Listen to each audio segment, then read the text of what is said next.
Hello listeners and fellow Gamepass fans, get yourself set and ready for your favourite unofficial Gamepass podcast, Gamepass News.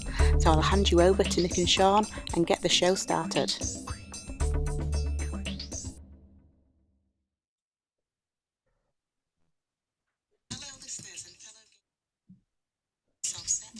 Welcome. Sorry, you gotta pause the music. It's a funny thing. It happens. Welcome to Gamepass News, recorded live Thursday, September 27, 2022. I'm Nintendo, one half of the awesome GPN crew, Mr. Sean Abbott, the hairlessly handsomer half from across the pond, though slightly sniffly today, is right next to me. Today we chat about holes in the Game Pass calendar. Is Xbox Series becoming hard to develop for?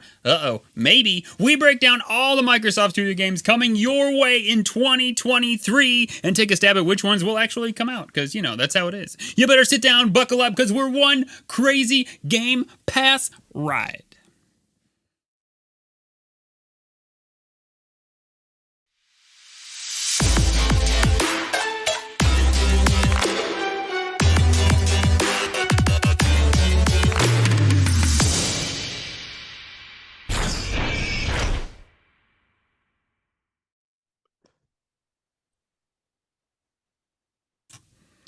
I gotta make all the thingies, do all the thingies, and lower the sound on my phone all at the same time, Sean. That would be very helpful if I did all those things, but I never do because I just can't do it. Anyways, how are you doing, sir?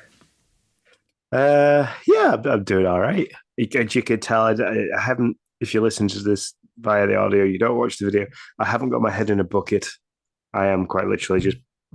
I have a head cold. So everything like behind my eyes and behind my nose just feel awful. And yet you're here. But I will power through. Yes. Yeah. God bless you. You are amazing.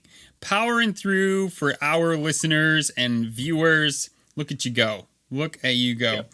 So other than all the stuffiness and clogginess and cold headiness, how's life? Yeah, it's good. I can't really say I've done a great deal. We had a really nice weekend.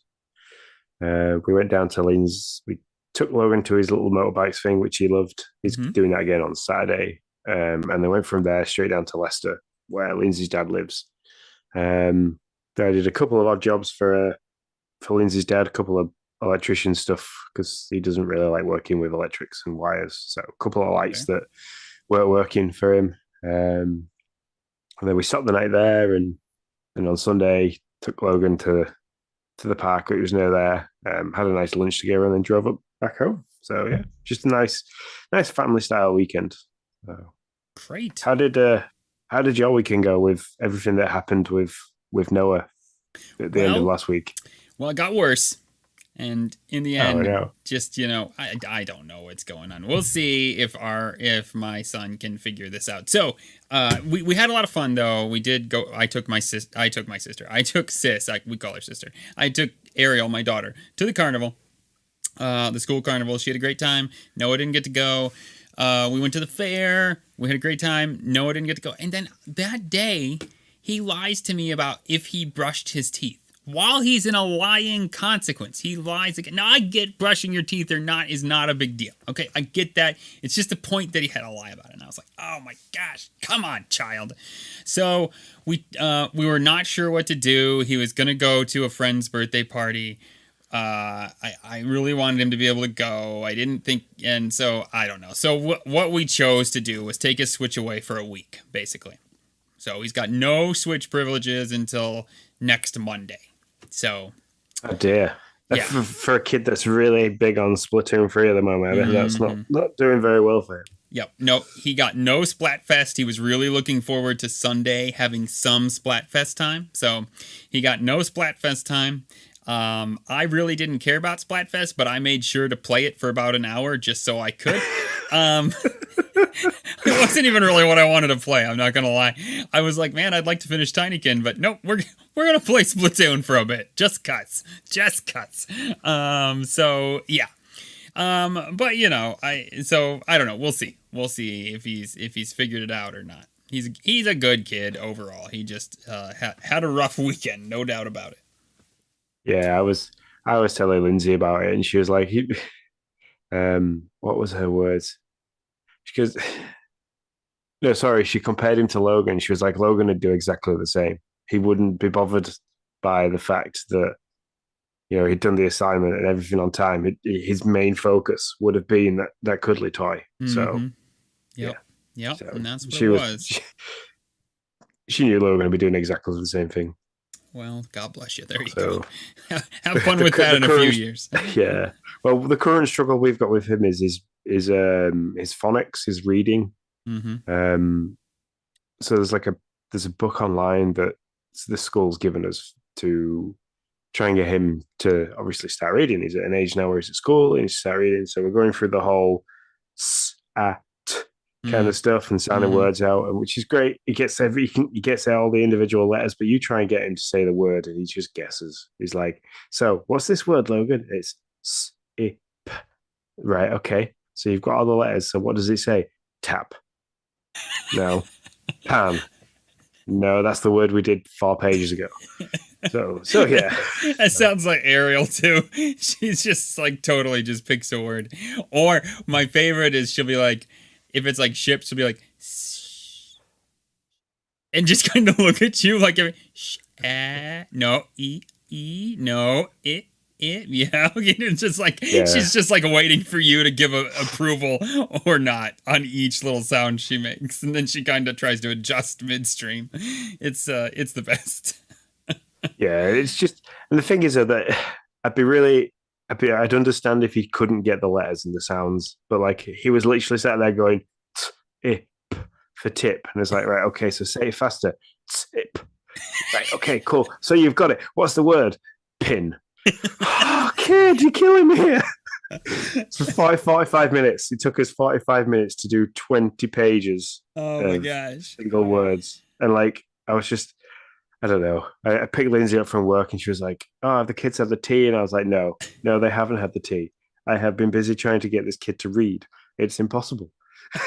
Well, kudos for him for sitting through 45 minutes of that, because I don't know if Ariel would have made it. I think she would have melted before she would have got I'd say 45 minutes there, but a good 20 minutes was him having a complete meltdown sat on the stairs. I don't want to do it. My legs are tired. I'm too tired to do it now. I'm too hungry. I want to do it later with Mummy. I was like, no. That sounds about like what I would have been dealing with. My favorite part is when you're like, okay, this is like with math with Ariel. It's like, okay, 2 + 2 = 4. All right, now what does 2 + 2 equal? 7. No, you just did. Like, you just said it. Like, it drives me insane. I'm like, 2 + 2 = what? 4. Great. Again, 2 + 2 = 8. Oh my God. Like, come on, child. I swear she does it just to aggravate me. Deep inside, she does a really good job of keeping a straight face, but I swear deep inside, she's like, yeah, I know the answer, you jerk. I'm just not going to give it to you twice. So note to self, if I ever come across, don't play poker with Ariel. Mm-hmm. She has a good poker face. Oh, yeah. She's just like, I'll give you any answer you want. She's just like giggling up a storm inside. I know it. All right. Well, that's enough about kid talk. Let's get into our top stories.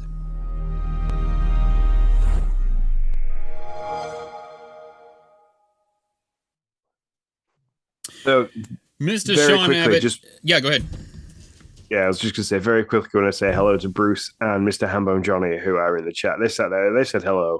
We've not addressed that. So, hi guys. We haven't missed you. We just got busy talking about kiddies. Sorry. I don't know. I just felt like I wanted to do that. And Nick's turned this into ASMR. That's right. ASMR Coke video. That's all you need right there. It's all yours. Yeah.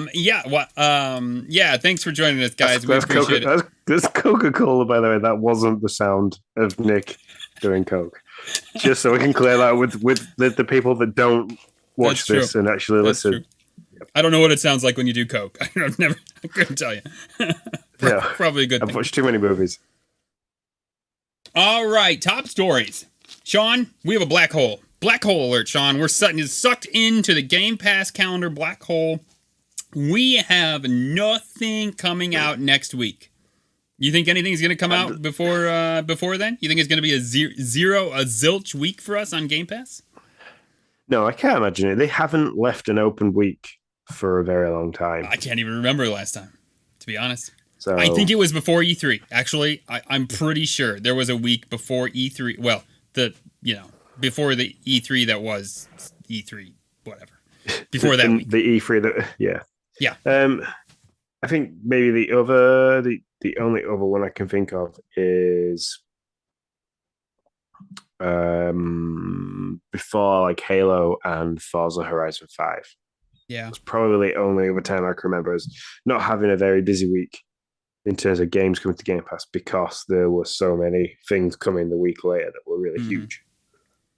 Yeah, and to clear that up, we are not in like we don't have anything next week, but the week after next is huge. No, it's really not. Like there's not all that much stuff that week either. We have Evil and Dyson Sphere. We are just coming off the back of Hard Space Shipbreaker and Deathloop coming out in the same week. So whether or not they're kind of wanting to give people the opportunity to play those games for longer than a week before anything else drops. Are you trying to say something about Hard Space Shipbreaker? I'm sorry, that game is awful. If you like it, I love you, and I think it's great that you like it. And maybe I just don't get it, but that game, that dream drove me insane for the small amount of time I played it. But anyways, yeah, and we got Plague Tale coming out, on the 18th. But there is not a lot to have an 11-day hole right now, and that's the problem with Game Pass, though, right? So we're all like, well, what, we don't get anything this week? Are you crazy? You're not going to give us a game this week? What are we going to do? Yeah, I mean, what have we got? Let's see. You're going to make us play older games that we already have? Make us reach into our backlog, which is, which I swim in, like Donald, like Scrooge McDuck? Yeah, and I mean, and we go from Valheim, Let's Build a Zoo, Dispots game, and then Paw Patrol Grand Prix, to then nothing until like Evil. Yeah, that's probably the next one, Evil. Yep. So that is a big gap. That's not like a small gap. That's almost 2 weeks, not just 1 week. That's true. That's almost 2 weeks. That's true. I think something's coming out. I don't like it. I don't either, and I don't think it's going to be a 2 week gap or a week and a half. I think something's coming out. I think it's probably going to be Ubisoft related.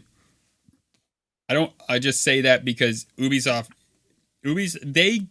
drop Ubisoft games with like no warning. They just kind of, I don't know why, but they just kind of poop them out. So, I mean, what could they drop from Ubisoft though? That is it going to be? They can't do another Assassin's Creed because they've just literally done Odyssey. So it's not like they can go have another one. Well, they could. They got like 1,000 of them. I mean, when Ubisoft's giving away the old Assassin's Creed games like candy, they're not giving them away. They're making you pay for them. I mean, they're making some bank off of these games. So yeah, it could be that. Maybe we won't get anything for 11 days, but that would be a shocker. I think that would be the longest amount of time without a game since we've been doing the Game Pass shindig. Yeah. Yeah. I mean, there's not even anything rumored, is it? There's nothing. I'm just like looking through there's nothing they can bring forward. Like meh. No, there is absolutely nothing at all that I'm hearing. Now that I say that, High on Life was supposed to be out. Was that October 13th? Yeah, and then got pushed back 2 months. Yeah, I think High on Life was supposed to come out October 13th. So that might have thrown them a curveball that they just couldn't fill. I mean, the only one I'm looking at here, I'm looking at the list we've got of announced, but with no dates. There's Flock, Bounty Star, Market, Solar Ash, and Atomic Heart, all there with no fixed dates, not even a 2023. So, I mean, unless one of those are randomly just going to go and pop up into existence, I can't see it. But then also you've got the Big Con, the final season of Walking Dead, that are rumored for 2022, but with no actual dates in 2022. Yeah. those games could be games coming that week. I mean, easy. Any those games are already out. So those games would not take anything at all to drop in that section. I could definitely see that being something that happens. I mean, we've also got the Resident Evil DLC expansion. So whether or not that makes an appearance, they kind of like go, "Hey, look!" To mark the release of the Reverse. Here's Resident Evil Village on Game Pass with the additional content of the DLC. I mean, I can't see them doing it because Capcom's going to want to like make some big bank on the DLC, but you never know. Stranger things have happened. Yep. But just to let you know, at the moment, as we speak, it might change tomorrow on Twitter. You never know. But right now, Tuesday, September 27th, there is a big old hole in our calendar. So for next week and a little bit of the week after. So we'll have to wait and see. I you know what? Now that you say it, I think those are the games that are coming there. The Big Con, the Leviathan game, and I think there was a third game they showed off too. That was part of that same. They're all part of the same Walking Dead final season. They could put that there. I don't know. When's Persona supposed to be coming? Not until next year, I thought. Oh yeah, so Persona 5. Or maybe later this year. I don't know. It's in October, isn't it? Persona 5. Is it? Oh, maybe. Maybe I don't know. Persona 5 Royale, wasn't it? Oh, I just realized my laptop's not plugged in. Don't leave me, Sean. All right, it's only the other. Oh yeah, October 21st. But yeah, so that's not going to be any sooner either. Nope. And I mean, we do have some big games coming out this month. You know, we have A Plague Tale Requiem. We have Scorn. We have the Persona 5 game. So we got some bigger games coming out this month. But yeah, it just right now seems like a quieter month overall, to be honest. But definitely, I mean, right now for this month, we have 8 games out that we know are coming. So yeah, and not only on this system. Sorry, not even just on the Game Pass like ecosystem. We've got these games coming everywhere. So like Mario Rabbids, Bayonetta 3, October. So there's a lot of games coming in October. Call of Duty, Modern Warfare 2. So are they kind of sitting back and going, well, we've got these big games that are coming out, some big AAA titles. We know people are going to be busy. Or, well, I wouldn't imagine that a business is wanting to say, hey, look, let's roll on the back of lots of the things coming out. They're going to want to be like, look, we need to be putting stuff out there that captures people's attention prior to these games coming. Mm-hmm. I would think so. But also, listen, I mean, we're Game Pass News. We report on what we see. We report on anomalies, on things that are different than, all that jazz. Is it a big deal to me that we don't have games out for next week? No, I got enough crap to play. I'll be just fine. No big shake over here. But the point is, it's just kind of, it's an oddity in the whole scheme of things. So there you go. Yeah, definitely. This one is, I just thought this was interesting. And also I was a little like, Disney wants to put out 2 games a year, 1 AAA, 1 smaller title. Now listen, I'm all in on Disney Dreamlight Valley. I am sucked in like nobody's business. I can't say enough about it. But man, what do you think they're going to put out a bunch of Marvel games? Is that what you think they're going to do? I mean, they had definitely their Disney 23 thing, which had a bunch of games actually, but I don't know. Do I want 2 Disney games? I could see them doing. If you're going to go on the line of Marvel games, with the announcement of Wolverine joining Marvel again for the release of Deadpool 3, and especially Hugh Jackman, I can imagine them trying to do something related with that for next year. Have a drop a game and a film at the same time. That'd be interesting.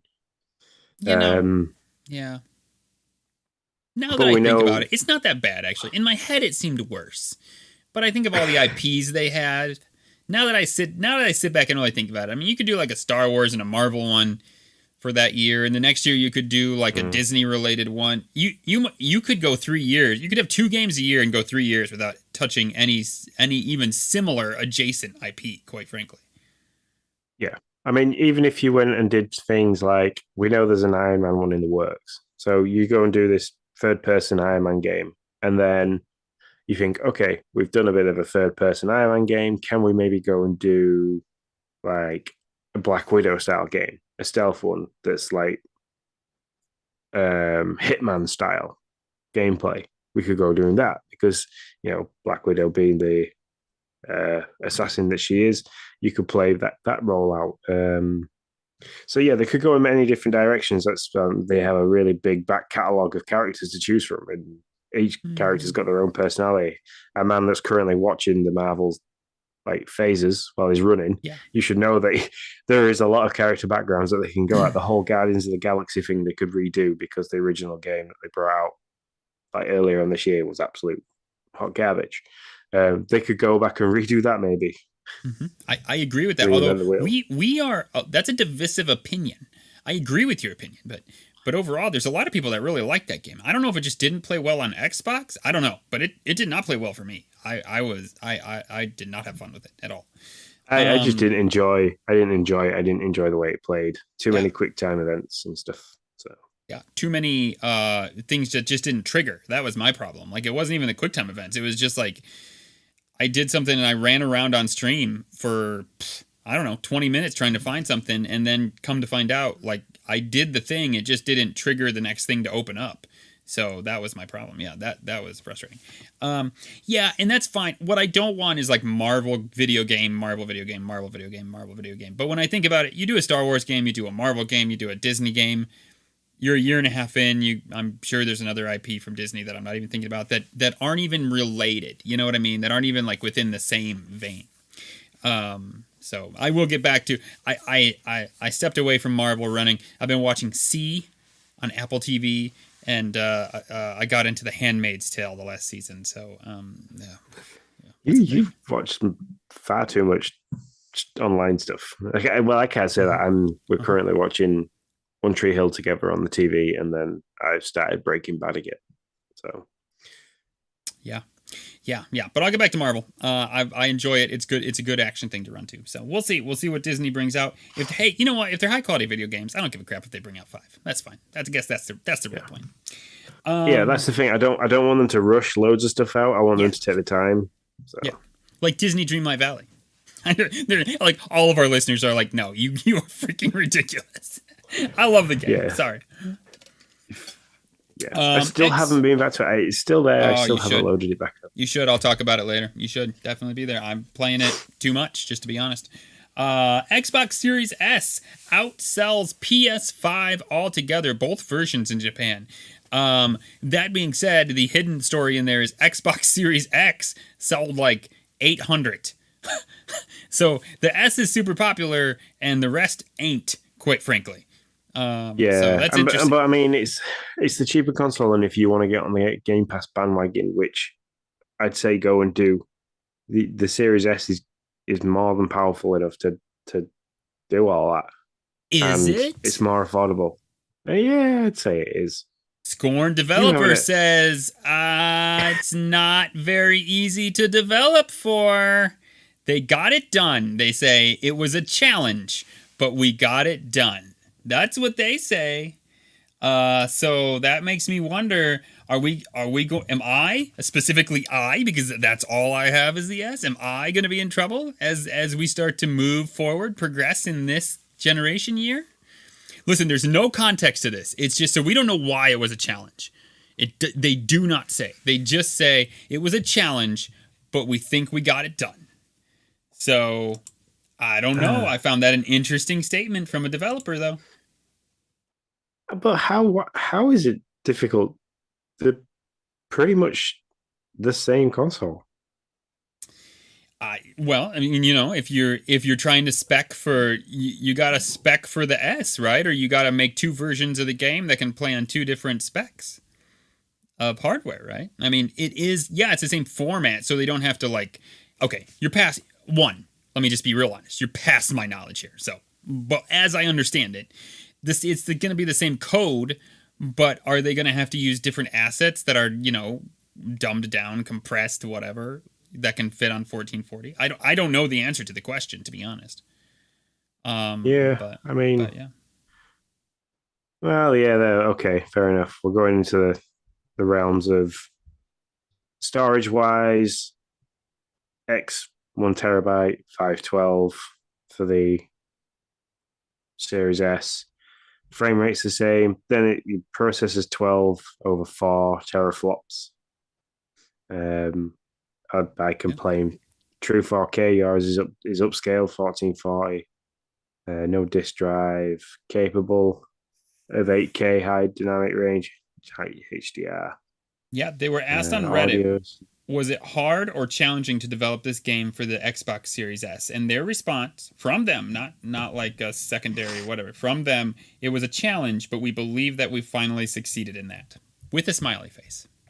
So, yeah. I mean, unless it was just the processing power that they were struggling with. I mean, it's a third of the power, 4 teraflops over 12. So yeah, but isn't that going to be an issue for later on down the road when these games get bigger and stronger and more powerful? Potentially, yes. I mean, am I going to be like, is it going to come to a point where it's like, listen, this game, is it going to be like a Switch thing? Oh, that'd be the worst. That would be a real problem for Phil. Like, that would be a real problem for Phil if they're like, listen, the game doesn't really run on the S. We're not bringing it out for the S. Because their thing was, listen, these games, this generation's games will run on the S. So that's going to be a real issue if that becomes a thing. Now, we don't know what it is. We don't know what the problem is or anything like that. We just know that we do have a developer saying it was a challenge.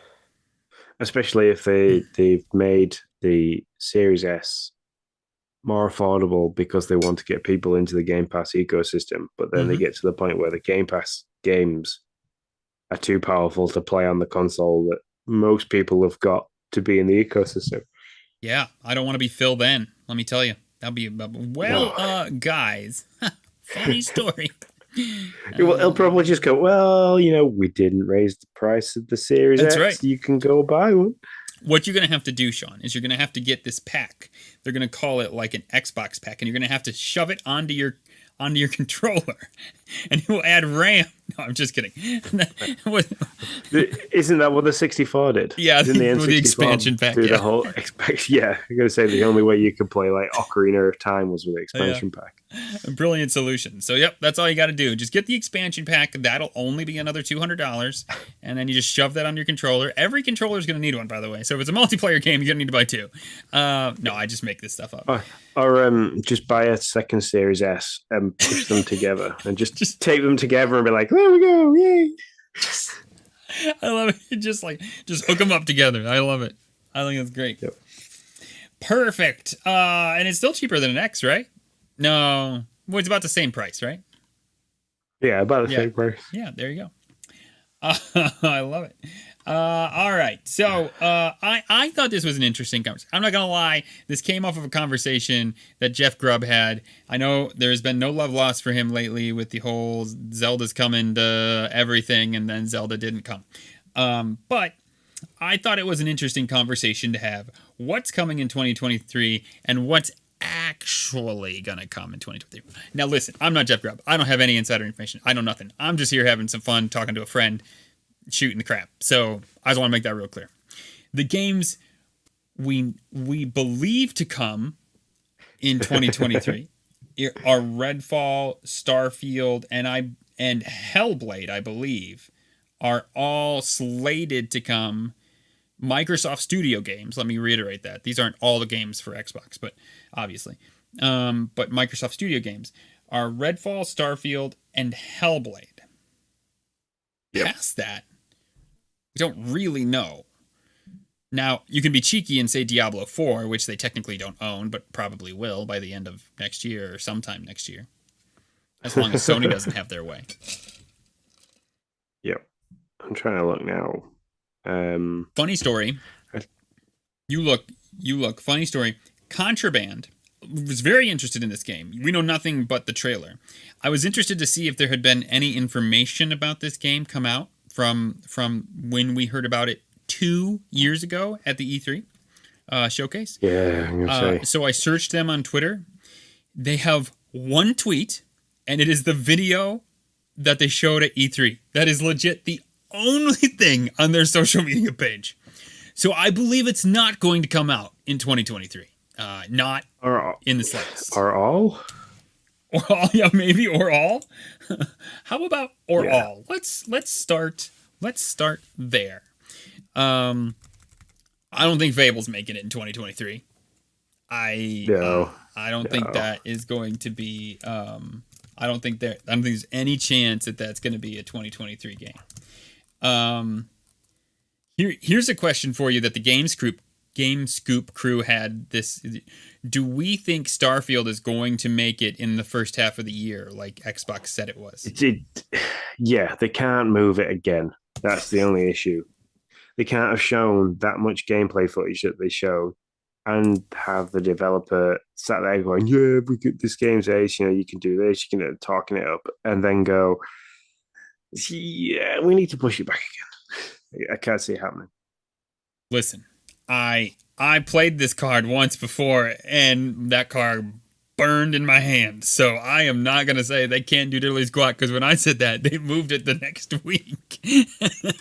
So yeah. I'm too nervous to say anything about that. I'm looking at the summer showcase list that we made, and there's games on there like, I was just looking at it now. Has it gone? Forza Motorsport, the new Motorsport 7. That's one that could quite easily slip to the back end of 2023 or 2024. You think? Quite easy, yeah. I think that was, and I forgot to put that in the doc, obviously, because I don't care about it at all, just to be honest. But I don't think I think that's going to be a lock. I think that's a lock for 2023. I don't know when. It might not be like in the first half, but we don't need it in the first half. And I think Redfall is a lock. I think Redfall is a lock for a first half of 2023. I believe that as well. So, just trying to look now. And I think Hellblade 2 has a good chance. I'm not going to say it's a lock, but has a good chance of being a 2023 game. Maybe a summer 2023 game. To be honest, if we got Redfall, Starfield, Hellblade, Forza Motorsports, and then Diablo 4, buddy, I'm sold. Like that's all you need for a year. Yeah, there's a lot of big games in 1 year. Yeah. Well, Perfect Dark, though. Like, I haven't played a Perfect Dark game for a very long time. I don't think Perfect Dark is coming out in 2023. I don't think. I think there was some issues in the development crew, in the studio. I don't think it's coming out in 2023. I think that's going to be a later game. I think we might even hear that there was a little bit of a reboot happening with that game. I could see that coming out shortly. Yeah, we've had to break it back down and start again. Mm-hmm. Everwild, a rare game, which I'm actually I say I'm really excited for. I don't know enough to be really excited for. It has the possibility of something that could be really exciting. So I'm interested to see where that goes. That could be something, for sure. Yeah. I mean, how excited would you be if this like next week, where there's a big gap, that there's more Fable news, and they kind of like kept this gap there to showcase a little bit more Fable, and be like, hey, look, this is going to be available for holidays 2023. I'd be pumped. I'd be amazed, because I don't think it's going to be available until holiday 2024. That's where I'm at with Fable. Wow. I just don't. Even with the guy, see, that's the thing that gets me, is that you can say that with it's Playground Games, which the guys behind Forza Horizon, that are developing the engine for it. I reckon that their attention now, especially with the Hot Wheels thing over and done, and there hasn't been many updates for that game. There's been like the odd car pack here and there, but Mm-hmm. they are probably very focused on that. Yeah, I agree. I think they are, but I think from what I have seen so far, I have no reason to believe it's coming out anytime next year. I mean, if I'm lucky, maybe I've gone too far, but I'll be happy to stick with holiday 2024 and be wrong on the side of it comes out early 2024. But no, there's nothing there. Have we seen anything but the fairy trailer where she gets stepped on by the boot? I don't think we have. No, nothing else yet. Yeah, and that's not even that's not in game. That's nothing. That's just like somebody animated something, and yeah, no. So Avowed, Obsidian is coming out with Avowed. They've talked about it for a while. We haven't seen a ton. Obsidian's now done with Grounded as of today, out for release. So maybe Avowed could be 2023, but I wouldn't put any money on it. I could see it being an early 2024 game as well. Yeah. And to be fair, that's okay. That's okay. If Contraband and Avowed and Fable and Everwild are 2024, well, let's hope it's not what I just wrote there. And Starfield, Redfall, Hellblade, and Forza and Diablo 4 are 2023. This is what they need to do. Make a lineup of games that drop when they say they're going to drop on a timely schedule so that you're getting 4 or 5 games a year. That's all they need to do for Game Pass to feel like, yeah, I'm in for this, Yeah. Especially to get their own games on their own ecosystem rather than a bunch of indies and parts and games from other platforms. Yep. If they can nail that, then they nail that. They get Call of Duty locked down, not locked down in the sense that it's not on Sony. Okay, but not saying that. Yeah, but careful what you're saying. I'm just saying they get the acquisition locked down so that they can start putting Call of Duty on there. Yeah, I mean, let's go. I'm in. Yeah, I mean, I was going to say, when was the acquisition supposed to be over? It wasn't until June next year, was it? Yeah. So yeah. This almost 2-week gap can't be for a big announcement saying, "Hey, it's all gone through. It's okay. Here's a back catalog of games." So that's not going to happen. No, you in the UK are all like, "We're still checking it over." Yeah, no. I mean, if that happened, that would be crazy because the news was it's speeding along. People are approving it. It's going great, and then the UK ground it to a halt. And then Sony jumped on that. We just lost our monarch. Give us time to mourn. Then we'll Don't go through mourn all the on my Game Pass, dang it! Go mourn on something else. And then Sony jumped on the bandwagon. I'll just do the acquisition news now. Big Boss Nadella. I always forget the big boss's name. Microsoft. Yeah, Nadella, yeah, came out and said, "Listen, it's a big acquisition. We believe that it'll go through.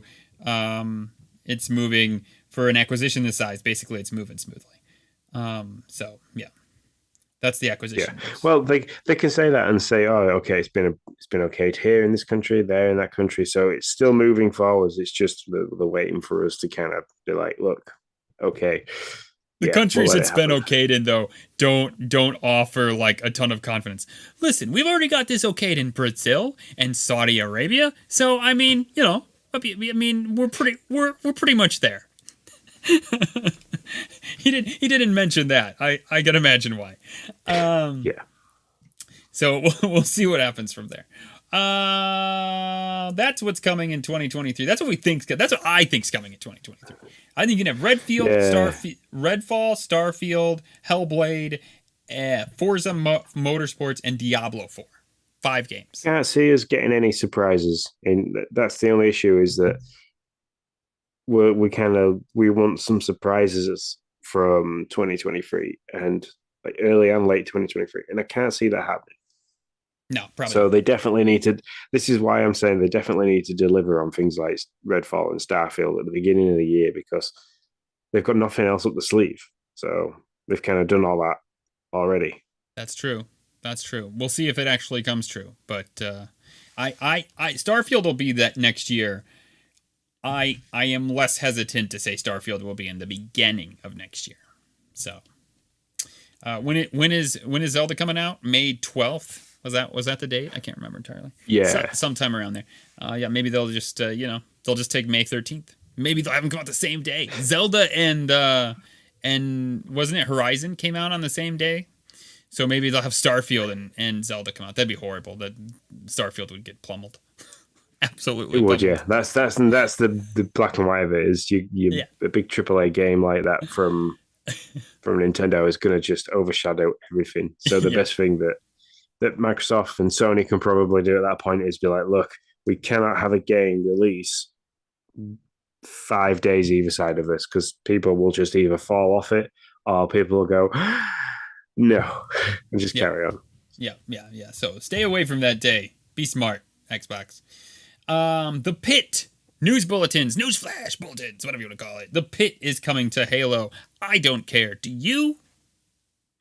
I don't, but I know Justin, Mr. Ninja Lunchbox, which is our correspondent for Halo and out there, is really excited for this. And I know a lot of old, true to the heart Halo fans are really excited for this as well. It's nice that they're kind of going back and reinventing the brutes a little bit, but still not enough. Well, yeah, still not enough hype for me to go back and try it. I mean, I tried with the Yappening event to go and play it, but it just... How'd that go for you? It was not very well.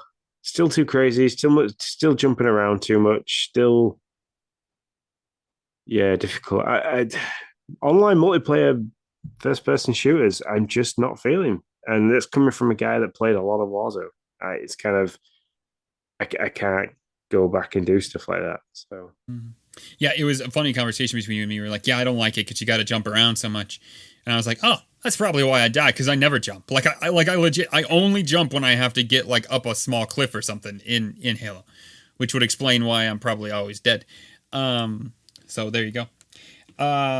We found out that Plague Tale Requiem's runtime will be around 17 hours with no filler. The no filler isn't a surprise. The game was very straightforward, which I appreciate. So I'm fine with that. Also, as an aside, I've said multiple times in this podcast, Microsoft Studio Asobo, they are not, this blew my mind. They are not a Microsoft Studio. So, there you go. I learned something today. Yeah, and those guys, I can remember you saying that those guys were behind the flight simulator as well. Yeah. So Microsoft haven't gobbled that up and gone, hey, look, you've made such a great AAA game for us that, a lot of people have played for a lot of years. Why are they not part of it? Yeah, I was shocked. I did not realize. So they made Microsoft Flight Simulator and Microsoft just published it, obviously. And so Focus Entertainment publishes Plague Tale, which is the first thing that made me search them, because I was like, well, why doesn't Microsoft publish it? Because they're not a Microsoft studio, and that's not technically a Microsoft game. That is, so there you go. Learn something new every day, or at least once a week for me. And that is our news bulletins. Any other stories you want to bring up before we move on to what we've been playing? Or no, what's out with Game Pass? Sorry. No. Obviously, just want to remind people, because Deathloop is still quite fresh in everyone's mind, that we've got the Achievement Hunters contest running. So, play the game, search all the corners of every room. I have learned that you can quite easily pick up little bits of gamer score from just reading everything and listening to everything that you see. So, yeah. That sounds horrible. Not gonna lie. No, it's some of it. It's not too bad. It's part. Okay. Right, no, it's not. It's part of the game for you to be picking up bits to read and stuff to listen to and things like, because you need that information to help you progress. But yeah, I mean, I'm still having a lot of fun with that game, which we'll talk about later on. So. Yes, sir, we will. Game Pass headlines. Grounded is out for real as of today. I'm probably not going to go back in, Sean. If I do go in, it'll just be to do a quick stream to show people, the game and where I'm at. But that's kind of the problem. I'd love to watch that because I'd like to watch you go back in and go, oh my God, they've changed this and this is amazing and this is more polished and wow, look at that. Yeah. And then I can see you fall in love with it all over again. Ooh, they'd have to drag me away from Dreamlight Valley. I don't know if that's going to happen. I don't know. They're very similar games. Wow. Well, my voice has just got a lot deeper. I like the game a lot. It's my favorite game. Yeah, I mean they are until you get eaten by you don't get eaten by bugs in Dreamlight Valley. You don't have to worry about that. So no, you just get eaten by the game crashing and not working correctly. Not happened to me. That has not happened to me. I don't Sorry, know. I just did. You should have bought the less powerful console. Yeah, maybe that was the issue. So, but no, I really, I want to get back into Dream because I really liked it. I was enjoying it up until that point, but now it's kind of like I go back and? Yeah, no, I might just delete the save and start again. That might be even easier. Hurts my heart to hear it. I couldn't do it. Oh my goodness. Okay. And so yeah, I will see if I can do a grounded stream. Show y'all my big old castle with my zip lines going all over the map, which probably is small now because the map's much bigger. Moonscars Day 1 out today being the 27th. I plan to do a stream of this. It's supposed to be Dark Souls like. I'm really interested how I feel about it. I loved Hollow Knight, which was also 2D. I hated Elden Ring, which was Dark Souls like, or Dark Souls like, well, not like, it's a Dark Souls game. Which Dark Souls game, and it's 3D. So I'm interested. I'm interested to see how I feel about Moonscars. If I like 2D Dark Souls, or if I don't know, if Hollow Knight's just a special breed. Well, yeah, Hollow Knight though had that Metroidvania aspect to it as well, so there was a balance between the two. True. Yep. 100%. Out on Thursday, September 29th, Valheim for the PC. Looks cool. I would be into it, and I'm excited. There will be a console release in 2023 at some point, so see how that goes. Let's Build a Zoo. I got a top-down pixely strategy game, logistics game. Looks interesting. Despot's game, for real this time. We said it was coming out before. We missed the tweet that the developers put out that said, oops, nope, we need a little bit more time. So sorry about that, but we really believe that it is coming out this Thursday. Unlike the last time when we said it came out, and it didn't. So really sorry for that. And then September 30th, Paw Patrol Grand Prix. Maybe, just maybe, I'll get my daughter down here and we will play a little Paw Patrol Grand Prix. See if I can get her to play some of that with me. That'd be kind of fun. So that's what's coming. I'm quite looking forward to seeing how that plays. I want it to be quite fluid and not lumpy as those games can be sometimes. Yeah. They say it's better than Mario Kart. I just made that up. Nobody said that. Nobody said that. I just how can you say that with a straight face?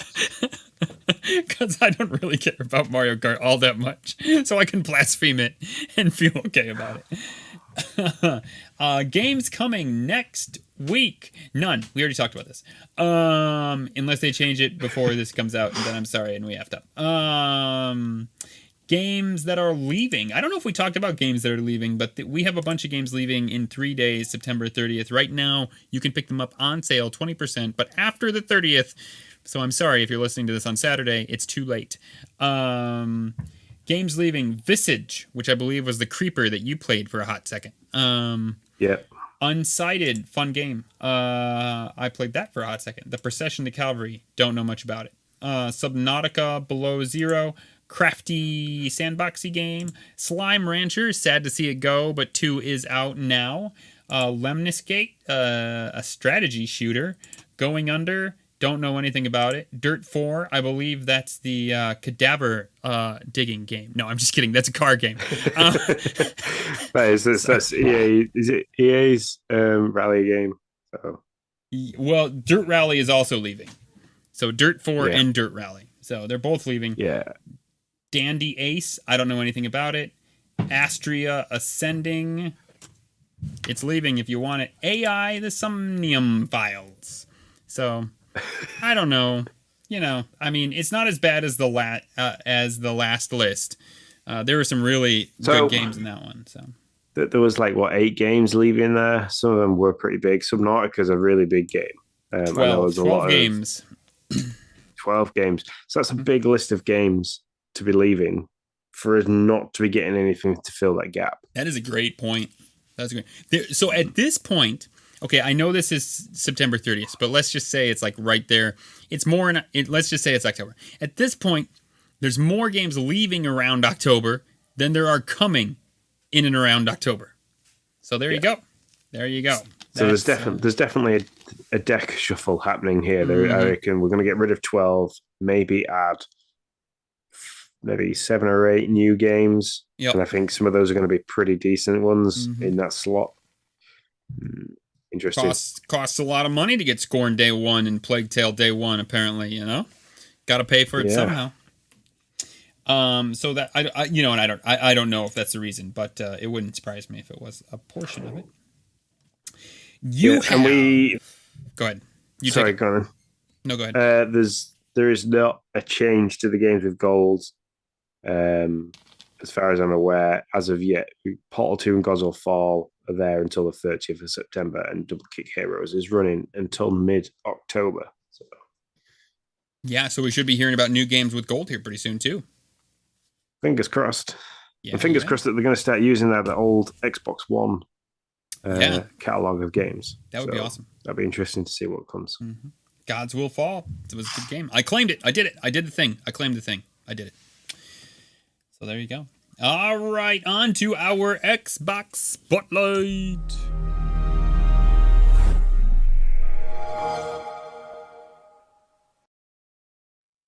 If you guys could see the hand motions I do, you would be amazed. But you can't because you get the Nick is all discotheque and Yep, he'd be amazed. Sean, what have you been playing this week? So the only 2 games I've been playing this week, which I streamed both of, is Prodeus and Deathloop. Prodeus was an amazing game to play, actually. I was a bit... When it first started, I was like, this... with the loading screen, I was like, this looks very retro. But then the whole description of the game is that it's a retro-like style first-person shooter with a modern-day twist using modern-day techniques. It was a lot of fun to play. It was very fast-paced. It was intense in areas. I mean, I played it on hard mode, but it was quite intense in areas. I mean, if you want to check the stream out, I'm working on the video. I'm going to get that to YouTube soon. It's still available to watch back on Twitch. But it was fun. The music was very Doom. When I'm referencing Doom here, I'm the shareware original PC Doom that was made by 4 people. That's kind of what the graphics were like, with the modern twist of the blood splatter was everywhere. It was splattering on the screen. But the game literally looked like the original PC version of Doom that I used to play many, many moons ago I'd say as a child, which is a bit bad on my parents' side of things, but I turned out okay. But also with the intensity and the twist of 2016 Doom, where when there was a lot of enemies, you could not stand still. If you stand still, you were wiped out straight away. I mean, I think I managed to not die in the stream that I did, so that was 45 minutes long. I did the first 2 levels in that 45 minutes as well.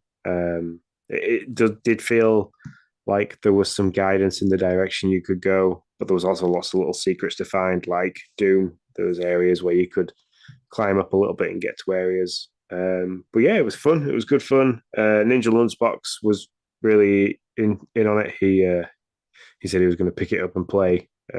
So I'd be interested to know his thoughts on that too. But yeah, very much enjoyed it. Nice. And your last game? Deathloop. I feel like I'm finally getting somewhere with that game. I'm finally understanding it. I had fun in stream. We played we did the morning and the noon of Undam, which is the first area you come to when you first start the game. in the noon section, I got raided by another online player, which was quite good because people got to see the aspect of that, and we managed to eliminate that person, which was good. Given that it's the third time that's happened, and I've only managed to eliminate somebody once now, so yeah, good track record. But yeah, I managed to show off a couple of aspects of the things. So people who were watching got to see the whole residium, how you kind of use that to infuse your weapons, so you get to keep them for longer.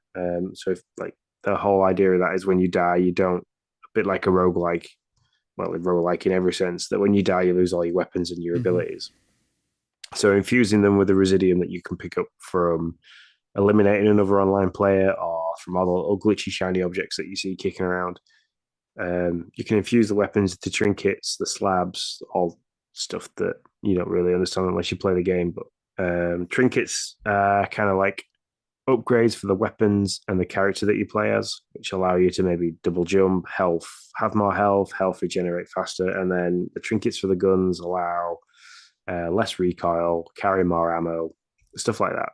You can infuse those, so then basically you find a gun that you really like, or that's the best of the best that you can find for it, and then add trinkets to try and upgrade the gun. Slabs are abilities that you get by eliminating other online players or killing the visionaries.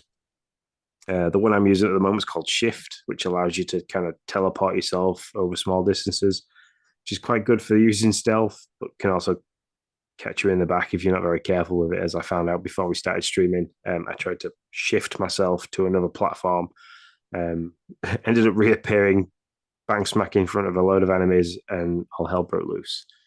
So, but I'm enjoying the game. I feel like I'm getting somewhere now. I can kind of understand the process of having to do something early doors in the game to kind of change the influence of how something's happening later on.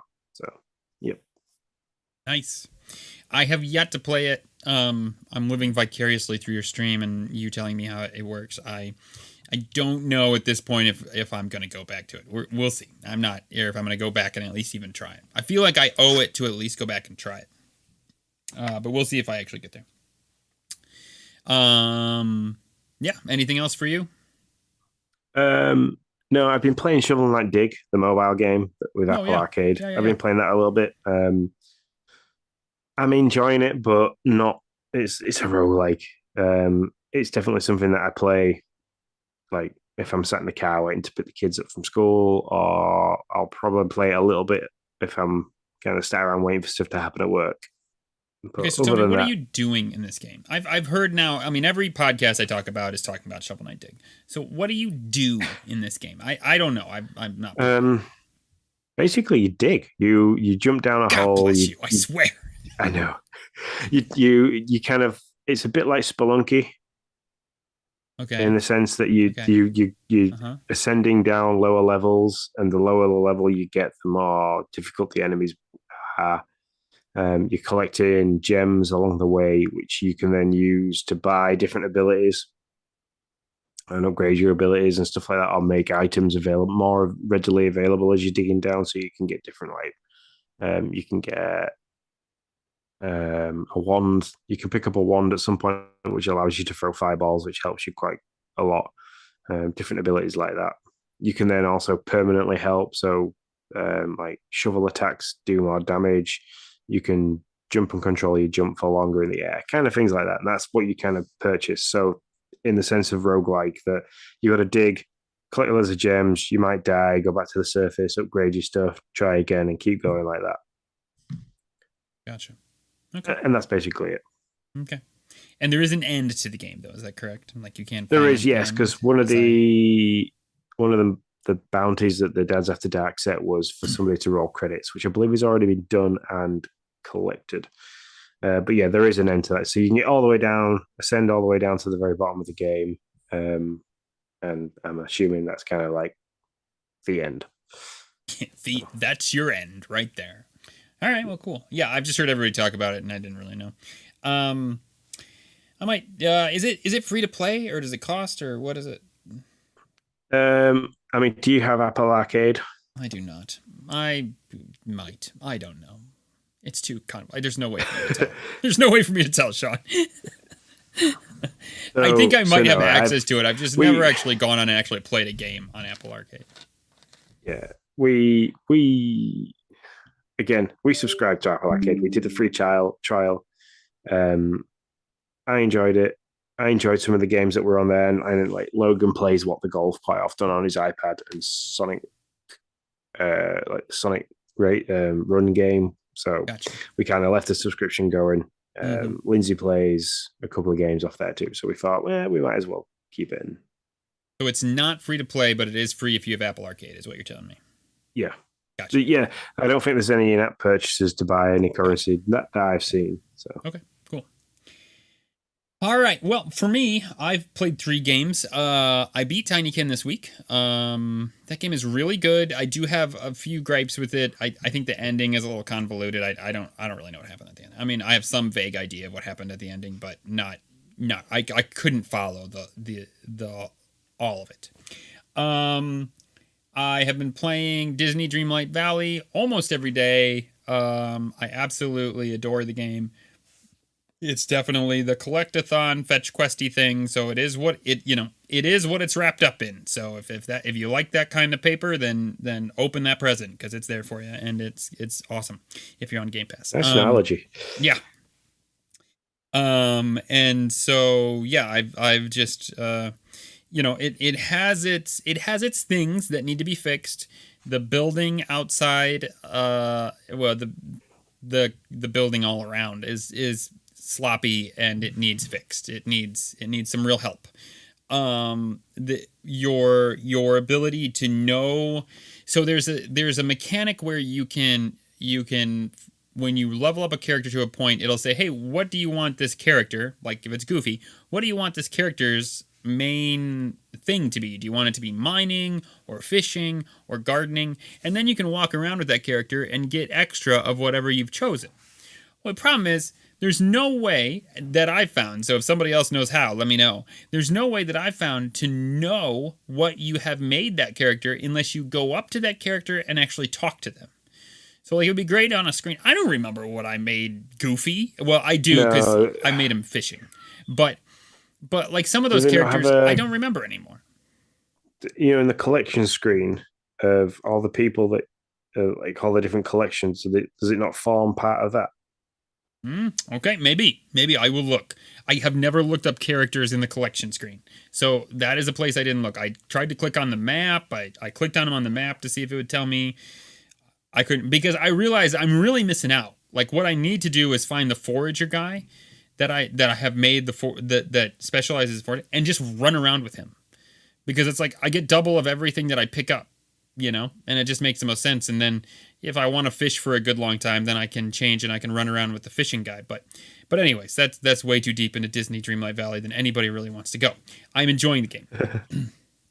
Slime Rancher 2, I need to put some more time into. To be honest, I've only put about 2 hours into this game so far. I was very excited for this game. It's not that I'm not excited for this game anymore. I just, at this point, have the music is awful. Awful. It's like the mobile above that you would put above your baby's crib, and then the ones you could turn on and it would play like the little go to sleep nursery, the nice quiet. Yeah, that's the kind of music that plays almost constantly in this game. Like, why did you choose that? I don't understand the music at all, and I am one that normally could care less about what the music is, but it's awful. And 2, you go to a new world, and I understand the game has a palette of colors that it loves. It's a colorful game, and that's great. You go to a new world, and I just didn't see enough different. Like, it's just like, oh, this world looks like the last world. Okay, yep, there's corrals. All right, like it was just kind of like, okay, yep, and I bet if I click here, oh yeah, there I can get a plort collector. I can do that. I mean, it's more Slime Rancher, and I'm not sure yet if that is a good thing or a bad thing or somewhere in between. at this point, they have the big market board with all the plorts that you collect. So for those people who don't know, you grab slimes, you throw them in a corral, you build a corral, you throw them in a corral, you feed them the right stuff, they poop out plorts, you collect the plorts, you get money, you buy more stuff. That's the game loop. Like, that's it. That's the whole thing. You can collect different slimes and you feed them different stuff, and the harder to find slimes make more expensive plorts. But no matter what you do, there's a plort market that runs like a stock market. So if you throw too many of that one kind of plort in, or you sell too many of that one kind of plort, you will drive the price down. So you can't just game the system and use that one slime, that one type of slime. You have to diversify and figure out which ones you want to use, save some up while the price grows, and then blah, blah, blah. So, so I loved the first game. I'm not loving this game. I just would have liked at this point to have seen a little bit more difference in style, mechanics, gameplay, all that stuff. But that's not my final verdict. I could very well come on next week and change my entire mind, because now that I'm done with Tinykin, my idea is to move into Slime Rancher 2 and start playing that on a more regular basis. Because I got to keep my Dreamlight Valley going. So, One of the things I do instantly with most games is I go in and turn the music volume down. Apart from 2016 Doom, because the Mick Gordon soundtrack to that game is absolutely golden. I instantly go and turn music down. Sometimes I even turn it off, especially if I've been playing a game for a while and the music changes before the pace of the game changes. I'm like, I don't want to be alerted to the pace of the game changing. I want the pace. I want to be surprised by an enemy attacking, not kind of like, the music is getting more sinister. Oh no, I'm being attacked. Yeah. So when I was watching the stream of you on the Slime Rancher, the music was the first thing I noticed, and I was like, "Wow, you've done really well to sit through it for that long." So yeah, it's just I don't understand. Now I will say, this game, and I did not realize this, but they immediately say this game is in game preview, and I did not realize this was a game preview game. So this is not apparently the final version. These things are starting to annoy me a little bit. I'm not gonna lie. Yeah. Like, it's okay if it wants to be in game preview for a little bit, but what Grounded was in game preview for 2 years, something like that, and now we finally today have its final release. And the problem is, I'm sure it's a lot better than when I played it, but man, I'm having trouble wanting to get back into it because I played it so much in game preview. So, anyways, that's a different topic we could talk about. Maybe we'll have a game preview topic. Yeah, definitely, because there's a couple of games that I have experience with that, and there's a few games coming out that I hope don't go down that same route. Yeah. I mean, yeah, I appreciate the opportunity to play these games, but the game early, apparently, but the game preview route is, I agree. Anyways, moving on to Party Chat.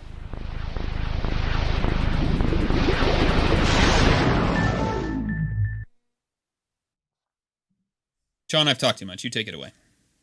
Okie dokie. So, as always, Mr. Zablong has sent in a question, which is actually quite a good question, and I didn't want to over research this too much. I thought I could do this pretty off the bat, but now I'm looking at the second point and thinking,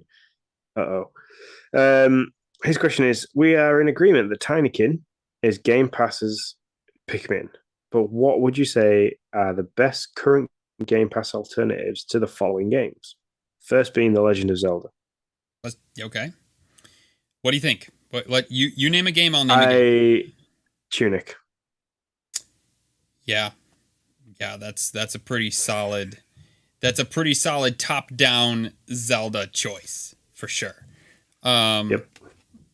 Yeah, I had thought of that one. The only other choice I could think of would be like a Fable, if you want to do like another choice for 3D. Yeah, Zelda, definitely. But yeah, your choice, if you're looking for a choice for top down, then you got it. That's Tunic is definitely it. I mean, they say as much, quite frankly. Yeah. We're saying that Fable has a lot more to it, where there's different routes you can take regards being good and bad. So those games have different aspects to them. Mm-hmm.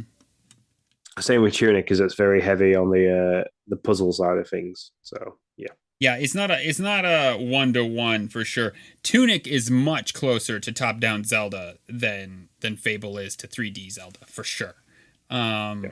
But yeah, it has some of the same aspects. The next one is Super Mario Brothers. Now I don't know if he just means the original NES Super Mario Brothers or the whole Super Mario Brother, like as in Right. Mario Odyssey, the whole franchise. Well, this is the same thing, right? You can do two different versions. You can do the side scroller version, and you can do the 3D version. Yeah, for me, the 3D version, I was going to go with Psychonauts. Yeah, I didn't think of Psychonauts. Because I'm thinking Mario Odyssey Duh. and Psychonauts are very much 3D platformer where you have a sole, main character. Yeah. Yeah. Mine was going to be New Super Lucky's Tale. New Super Lucky's Tale. That one is a lot of. Well, they're both on there, aren't they? Yeah, yeah, they're both on there. Lucky's, yeah. One being the improved version of the other. Yep. Yeah.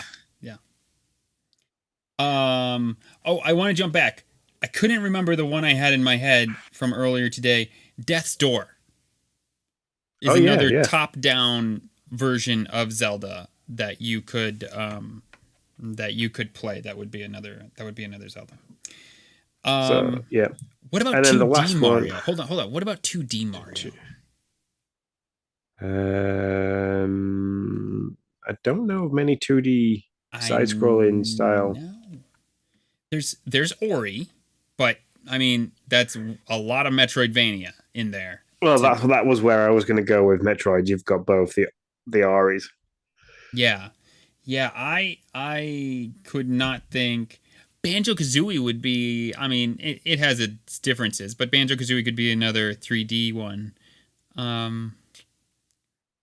Not as good as the other two, though. No. But then that's also, you could put Banjo and Zoe in the whole Legend of Zelda category as well. Yeah, you probably could. Yeah, that's a good point. I had not actually thought of that. But that's true. Yeah. Okay. I don't know. 2D. I don't know. That was probably one 2D side-scrolling Mario style. Like I said, I don't think there's many, but other than Super Meat Boy, if that's on there. Yeah, that's the only 2D style. But I mean, that's a far reach. Far reach. I'm cheating now, so I'll be honest and admit it. Is Battletoads 2D? Is that kind of Mario-esque? I don't know. I've never played Battletoads. I probably should. I never played Battletoads either. Oh, well, there you go. Okay, well, never mind. No, there's too much combat in this. This is not Mario-esque. No. All right, let's move on to the next one. So the last one he's asked for is Metroid, which you kind of hit straight away with Ori and Hollow Knight. Well, Hollow Knight is Hollow Knight a Game Pass game? I'm sure it was. Listen to us. I'm sure it was. I'm searching right now. What was it? Oh, it is. Well, I beat it on the Switch. I never actually. Huh. Yeah, I played it on. I got it on the Switch, but I think we were excited because Silksong's coming to Game Pass on day one, isn't it? Yeah, I believe so. But yeah, I didn't realize that Hollow Knight was. I don't know. I just never paid attention. Anyways, well, there you go. Yeah, you've got Hollow Knight, which sits on the Metroidvania Dark Souls aspect, but then you've got Ori the Will of the Wisp, which falls very lightly on the Souls-like game, but quite very heavy on the Metroidvania. So, so you've got a good combination of games. I mean, if you are a big Nintendo fan and you want all the feels for a Nintendo-style game like Zelda, Mario, Metroid, there is some stuff out there you can play now, which will tick those boxes. Here's a question for you. You have said, and I scoffed and now agree with you, that Tinykin is the better of the Pikmin styles than Pikmin. And I hope that Pikmin 4, and they're not going to because Tinykin's small and Pikmin 4 is already probably close to being finished. I hope they add some of those things from Tinykin of the not having to parse through all your Pikmin. Is the any of the games we mentioned better than any of the other Nintendo brands? It's okay. It's okay to be blasphemous. Just say it. Ori is close. That's all I will say. Is Ori was very close. It's Metroid Dread was fantastic. It is fantastic. I played that game, and I mean, every time I say, "Oh, Metroid," as soon as we talk about Metroid and Metroid Dread, I instantly want to load my Switch up and play more Metroid Dread. You loved it. I did. Ori, both games were as close as I could get to playing a Metroid game on Gamepass that had the originality of the feels of the original Metroids, which made me fall in love with that whole style of game. So they are very, very, very close. They're the closest it's going to be. Tunic was a great top-down style Zelda-esque game, but then the lore and the puzzles just changed everything for me on that game, and it was fantastic. But it came very, very far away from being a Zelda game to be able to push against it. And Psychonauts, I didn't go far enough to even say yeah or no if that got close enough. So close enough to a Mario? No. Yeah. I mean, I beat it. It did not. It did not for me. No. Nothing. I don't think anything's going to come close to Mario. I agree. Yep. I agree with the Metroid that Ori is darn close. I think where Metroid beats out Ori is the boss fights. I don't think that Ori lives up to the epic boss fights that Metroid has. The story is there. It matches Q for Q. And to be fair, to just like lay it out, I'm only looking at Metroid Dread. It was my first Metroid game that I actually played and beat. So if I'm looking at Metroid Dread compared to the Ori's, the story is Q for Q. It's right there. Yeah, the exploration is darn good in both games. But the epic boss fights, I think, gives it to Metroid Dread took what was already an epic boss fight for most of the Metroid games and just added a twist for the fact that there was different stages that were difficult to understand there. They added the whole quick time event with the whole like melee kind of thing and really pushed the boundaries to you pressing the buttons very quickly. Both of those developers, though, really understand movement. Like, the movement of that character, of Samus moving, feels so good. And Ori running through that environment is just like, you could just do that.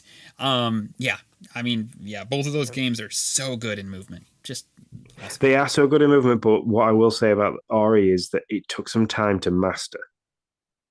Yeah, that's true. Like, the ability to move through the environment really fluidly without accidentally jumping too far or too high and things like that.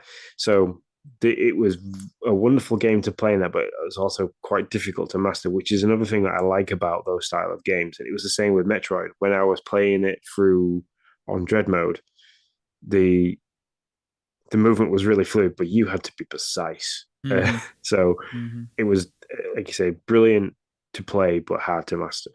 Yep.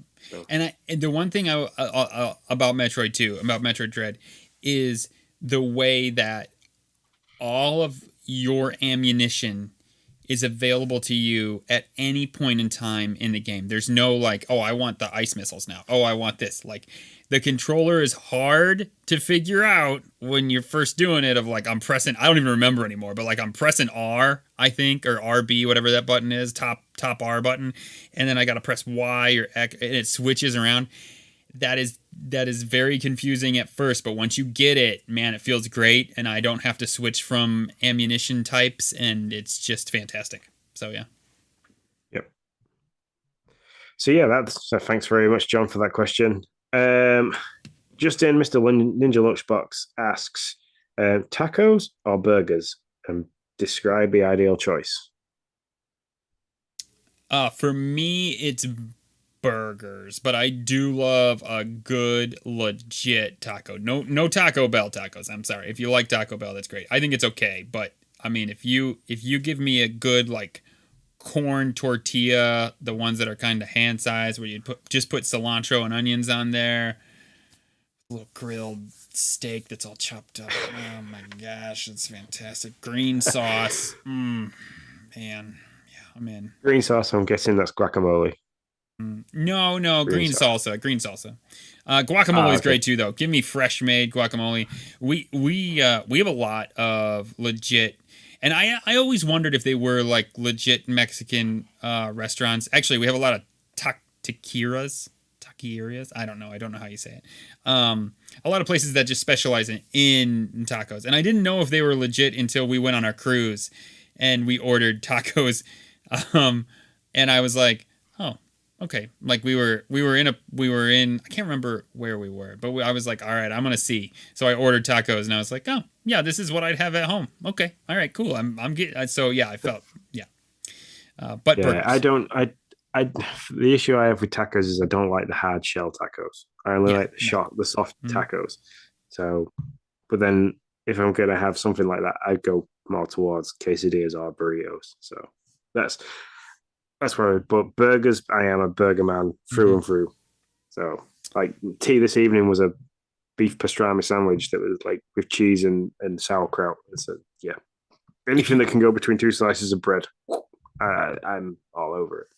If you want a good burger in the UK, where do you go? That's not your house. We've got Red's True Barbecue, which is Reds is a company that comes across to America quite often and partakes in the whole barbecue like style cookout competitions, and they do quite high. Nice. They do it, but then the other one is a handmade burger company. Handmade burger company. They do, and this is going to sound like a horrifically disgusting combination, but they do a peanut butter burger, which is just So you got burger, bacon, peanut butter, and then like this really nice radishy chili style jam, which is really sweet but kind of complements the beef and the bacon as well. Sounds good. Yeah. So. Here, I like if you're gonna go chain, I like Five Guys. They have a pretty good burger. But if you're just gonna go local, like in our little area, we have this restaurant called Gibby's. You're not gonna find it anywhere. You're not gonna find it anywhere else but here. And man, oh my gosh, they make an amazing burger. As Drew would say, an amazing burger. So I can't do the way he does it, but anyways. So yeah, But if I got to choose, I'm always going burger over tacos. Yeah, I mean, I'm really excited because on the 6th of October, I get to walk into town. I get to wear my toque and my plated zip up like lumberjack style jacket, which Lindsay absolutely hates, with my boots and stuff like that. And I get to walk into a Tim Hortons in Selby. And I'm so excited for that. I'm going to go get myself a nice Canadian coffee and some Timbits and be really, really happy. There you go. I like it. Is that like the closest one to you? Is that what the Tim Hortons? It's literally just opening soon. After that, I admit, like for me to get to one, I'd have to travel like a good hour and a half to get anywhere near one. Gotcha. I don't know where our closest Tim Hortons is. Probably Kalamazoo. We probably have one in Kalamazoo. But where it's opening used to be a Frankie and Benny's, which is the whole New York Italian style franchise. Mm-hmm. But that didn't do very well. It closed down ages ago, like I think pre-COVID. It closed down, and it's always that store that was there was always rumored, oh, it's going to be a KFC, it's going to be this, but no, it's been dressed up as a Tim Hortons, and very excited. I love it. You have to tell me how your first Tim Hortons. I'm definitely going to document it. Nice, I like it.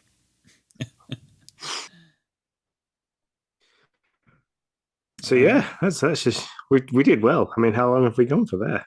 To say that we were both really worried at one point that we didn't have enough information or stories in. We've managed to go for a full show. There we go. We can always talk about some shit, Sean. We know that's true. No matter what it is. Like if it's just you and me, it doesn't matter what it is. You give us a topic and we're like, sure, we can make a whole show out of that. No problem. Definitely.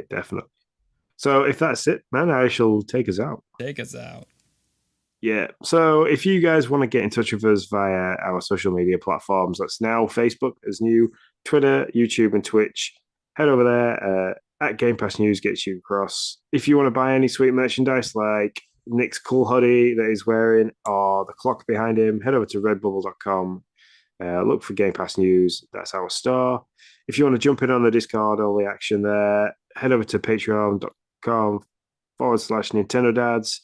Subscribe for a little as $1 a month. That gets you access in, or subsequently subscribe to our Twitch channel and we'll get you sorted. Thanks very much to Bruce, Mr. Togobap, and to Hambo and Johnny for saying hey in the chat. And until next time, guys, we shall see you later. See you later, guys.